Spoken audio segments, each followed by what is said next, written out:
Welcome students in today's video lecture. Janta High School and Junior College Shirur.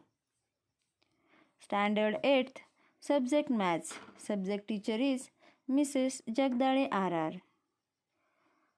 Students, in this video we are going to start a new lesson, Equations in One Variable. एका चलातील रेषीय समीकरणे या पाठाविषयी माहिती घेणार आहोत. The value of the variable which satisfies the given equation is called the solution of the equation. म्हणजे ज्या व्हॅल्यूमुळं दिलेल्या समीकरणाचं समाधान होतं त्याला त्याचं काय म्हणायचं आहे, सोल्युशन. त्याला आपण त्याची समीकरणाची उकल असे म्हणतो. Solving and equations means to find the solution of the equation. म्हणजे एखादं समीकरण सोडवणे म्हणजे त्याची उकल शोधणे. The equation obtained by performing the same operation on its both sides does not change its solution.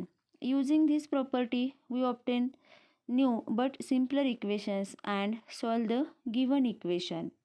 The operations done on both sides of an equation are to add the same number to both sides, to subtract the same number from both sides, to multiply both sides by the same number, to divide both sides by the same non-zero number.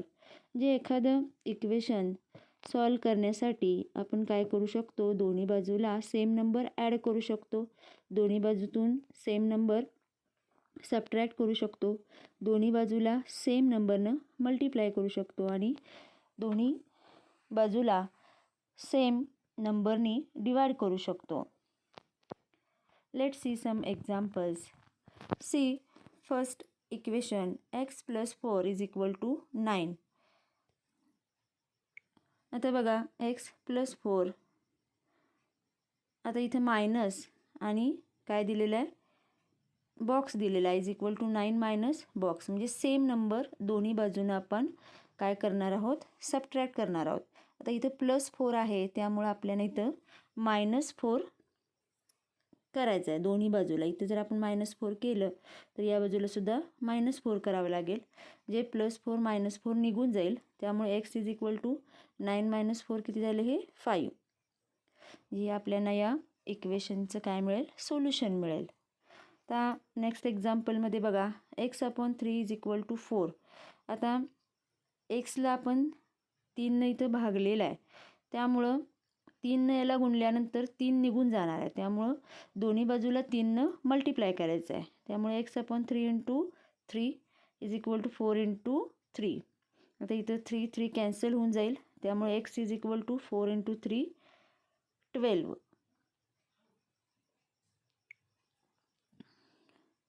त्यानंतर next बघा x-2 is equal to 7.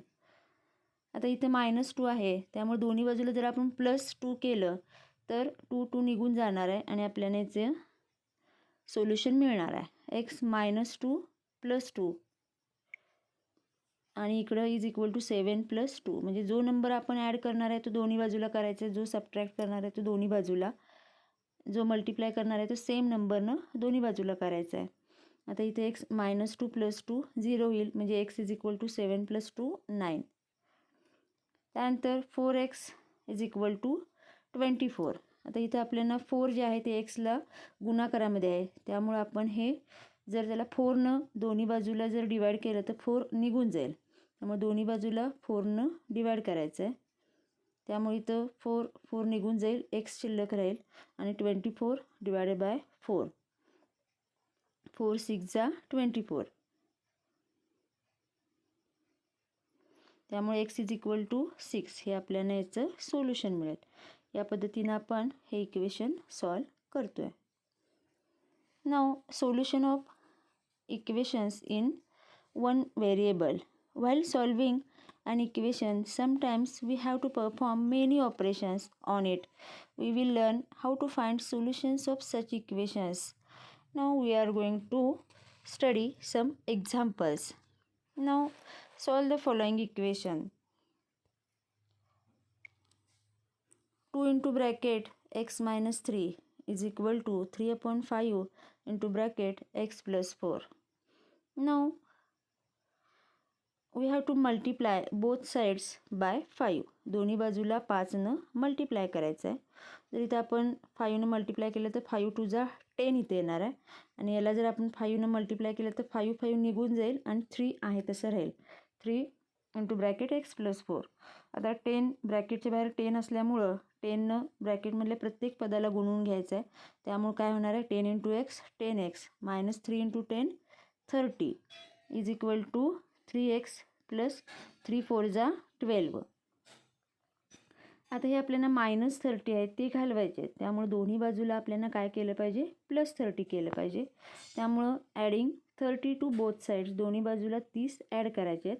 10x minus 30 plus 30 same number इकडच्या बाजूला 3x plus 12 plus 30 दोन्ही बाजूला आपण 30 add केलेले आहेत. आता इथं -30 प्लस 30 0 होईल. त्यामुळे फक्त शिल्लक राहणार आहेत 10x is equal to 3x इथं राहील आहे तसा प्लस 12 प्लस 30 42 येणार आहेत ॲडिशन केल्यानंतर. आता इथं आपल्याला subtracting 3x from both sides. आता हे 3x आपल्याला घालवायचे आहेत त्यामुळे दोन्ही बाजूला आपण 3x सबट्रॅक्ट करणार आहोत. त्यामुळं पहिल्या बाजूला आहे 10x मायनस 3x. आता दुसरी बाजू आहे 3x प्लस 42 आणि याच्यामधून सुद्धा आपण मायनस 3x केलेले आहेत. आता 10x मायनस 3x 7x. आता इथं 3x मायनस 3x निघून जातील शिल्लक राहतील फक्त 42. आता इथं 7x आहे त्यामुळे हा 7 गुणाकारात आहे तो घालवण्यासाठी आपल्याला दोन्ही बाजूला काय करावं लागेल 7 डिवाइड करावं लागेल. त्यामुळं dividing both sides by 7 7x upon 7 is equal to 42/7. मग 7 7 निघून जाईल. x इज इक्वल टू 7 6 जा 42. त्यामुळं x इज इक्वल टू 6 हे आपल्याला काय मिळेल इक्वेशनचं सोल्युशन मिळेल. अशा पद्धतीनं आपण हे इक्वेशन्स सॉल्व करू शकतो. तर हे इक्वेशन आपण आणखी एका पद्धतीनं सॉल्व करू शकतो. बघा आपल्याला दिलेले इक्वेशन आहे 2 into bracket x minus 3 is equal to 3/5 into bracket x plus 4. आता हे 5 आहे त्यामुळे हे इकडं हे भागाकारामध्ये आहे त्यामुळे इकडच्या बाजूला येत असताना ते गुणाकारामध्ये येईल.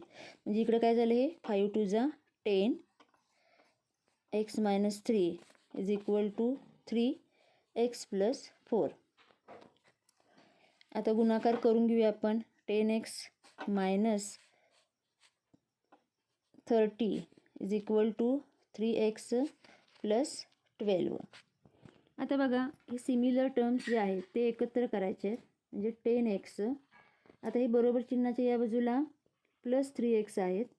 बरोबर चिन्हाची याची बाजू बदलत असताना अधिकचं वजा होणार आहे वजाचा अधिक गुणाकाराचं भागाकार आणि भागाकाराचं गुणाकार होणार आहे हे लक्षात ठेवायचं आहे. याची साईड चेंज करत असताना त्याची क्रिया बदलणार आहे. आता हे इक्वेशन जे आहे त्याच्यामध्ये बरोबर चिन्हाच्या पुढच्या बाजूला 3x आहे त्यामुळं त्याची साईड चेंज करत असताना प्लस 3xचे मायनस 3x करायचे आहेत. जर आपल्याला साईड चेंज करायची नाही तर चिन्ह आहे तशी राहतील. आता हे -30 आहे तसं राहील जर आपण याची साईड नाही चेंज करणार आहोत. आणि जर याची जर साईड बदलायची असेल या बाजूला जर आपण घेणार आहे तर हे -30 इकडं +30 होणार आहे. आता हे 3x आपण इकडे घेतलेले आहेत इज इक्वल टू इकडच्या बाजूला राहिले 12 आणि हे -30 जर आपण इकडच्या बाजूला घेतले तर हे होणार आहेत +30. आता इथं 10x मायनस 3x इथं होणार आहेत 7x आणि 12 प्लस 30 42 येणार आहेत. पुढच्या याला बघूया आपण हे आपल्याला काय आन्सर मिळालेला आहे 10x minus 3x 7x is equal to 42. आपल्याला मिळालेलं आहे 7x इज इक्वल टू 42. आता हे x जे आहे त्याला 7 आणि x मध्ये गुणाकार आहे त्यामुळं हा 7 जर आपल्याला या बाजूला घ्यायचा असेल तर तो भागाकारामध्ये गेला पाहिजे. जे x इज इक्वल टू 42/7.